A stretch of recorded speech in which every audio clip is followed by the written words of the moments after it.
আমাদের এক ভাই আরেফিন ড্যামরা থেকে প্রশ্ন করেছেন, লিখেছেন যে মোহতারাম, অনেক কসাইয়ের দোকানে দেখা যায় সকালবেলায় জবাই করছে গাভী, গোশত বিক্রি করতেছে ষাঁড়ের বলে, জবাই করতেছে ছাগি, বিক্রি করতেছে ছাগলের গোশত বলে, খাসির গোশত বলে।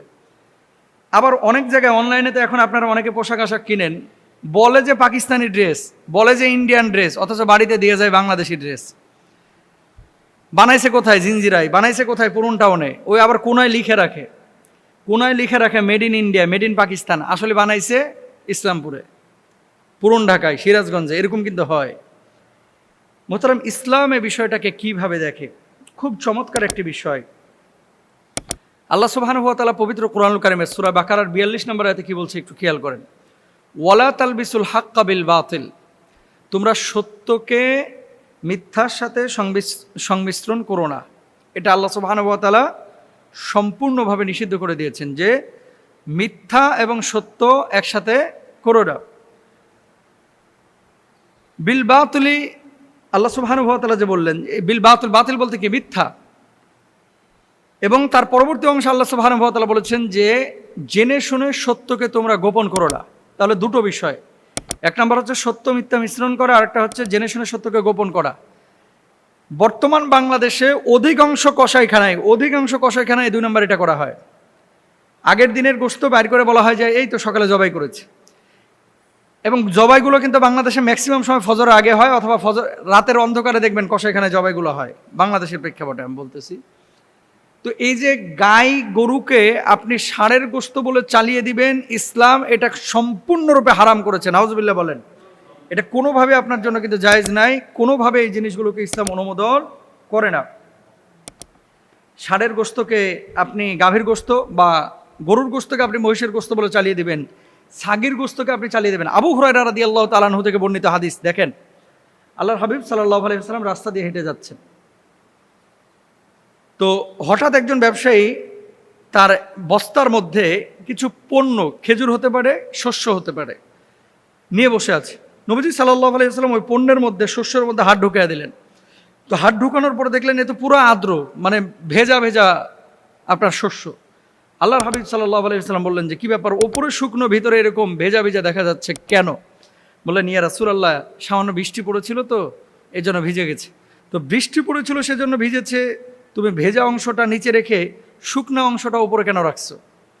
আল্লাহর হাবিব সাল্লাল্লাহু আলাইহি ওয়াসাল্লাম তারপরে হাদিস উল্লেখ করলেন, মান গশ্বানা ফালাইসা মিন্না, যে ব্যক্তি ধোঁকা দেয় সে আমার উম্মত না। নাউজুবিল্লাহ বলেন।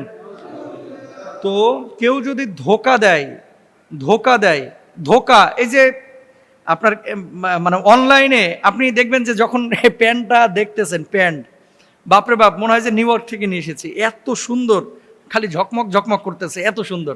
বাড়িতে নিয়ে আসার পরে গুলিস্তানের মনে করেন আমি যাই ফুটপাতের মতো দেখা যাচ্ছে। মানে দেখাইলেন একটা আর দিয়েছে কিন্তু আর একটা। ধরেন এডিটিং করে চেহারা অনেকে সুন্দর করে ফেলায়, তাই না? এডিটিং করে পোশাক অনেকে সুন্দর করে ফেলায়। এখন আপনি মনে করেন চেহারা, পোশাক এগুলো সুন্দর করে দেখাইলেন, দেখানোর পরে আপনি যখন সামনাসামনি হলেন, মুখোমুখি হলেন, সেই প্রোডাক্টটা বা সেই প্রেজেন্টেশনটা আপনি দিতে পারলেন না, এটা ধোঁকাবাজি, ইসলাম অনুমোদন করে না। কাউরান বাজারে আমি এ পর্যন্ত না হলেও 30 থেকে 35 বার খাসির গোশত কিনেছি কাউরান বাজার থেকে।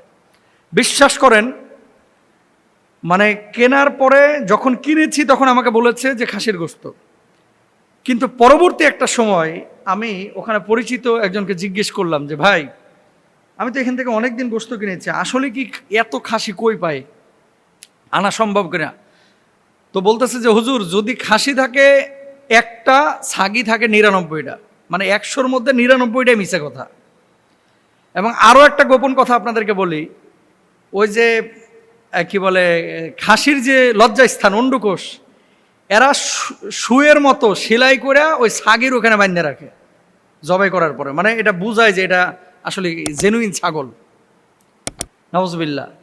তো এই সমস্ত কাজ যে সমস্ত ব্যবসায়ীরা করে, আপনি পাকিস্তানি পোশাক বিক্রি করছেন না, কিন্তু বাংলাদেশি পোশাক দেখা বলছেন পাকিস্তানি, এটা আপনার জন্য জায়েজ না, এটা হারাম।